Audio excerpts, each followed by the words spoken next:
బాలీవుడ్ లో పెళ్లిళ్ళ సీజన్ నడుస్తోంది. ఒకరి తర్వాత ఒకరు వరుసగా పెళ్లి పీటలు ఎక్కుతున్నారు.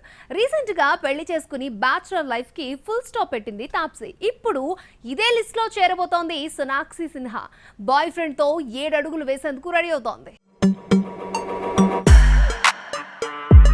దబాంగ్ సినిమాతో బాలీవుడ్ లో హీరోయిన్ గా ఎంట్రీ ఇచ్చింది Sonakshi Sinha. Back to back offers, solid hits తో తనకంటూ ఒక స్పెషల్ ఇమేజ్ ని క్రియేట్ చేసుకుంది. రీసెంట్ గా హీరామండితో సక్సెస్ అందుకున్న సోనాక్షి ఇప్పుడు పెళ్లి పీటలు ఎక్కబోతోందట. నటుడు జహీర్ ఇక్బాల్ ని వివాహం చేసుకోబోతోంది. ఇది డెస్టినేషన్ వెడ్డింగ్ కాదు. జూన్ 23న ముంబైలో పెళ్లి జరగనుంది. సోనాక్షి, జహీర్ చాన్నాళ్లుగా ప్రేమించుకుంటున్నారు, కానీ ఆ విషయాన్ని సీక్రెట్ గా ఉంచారు. ఇద్దరూ కలిసి రీల్స్ చేయడం, ఒకరి బర్త్డేను మరొకరు స్పెషల్ గా సెలబ్రేట్ చేయడం జరుగుతూనే వచ్చింది.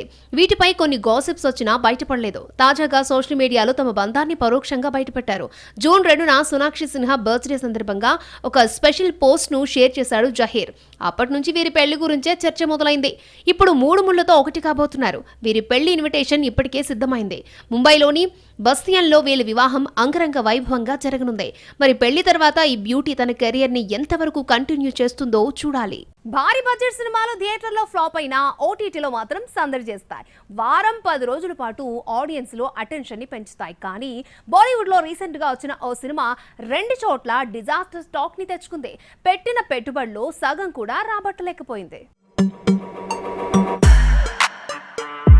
Bollywood stars Akshay Kumar, tiger Shroff కాంబోలో తెరకెక్కిన మల్టీ స్టారర్ మూవీ బడే మియా చోటే మియా. 350 కోట్ల బడ్జెట్తో తెరకెక్కిన ఈ సినిమా 60 కోట్లు కూడా వసూళ్లు చేయలేకపోయింది.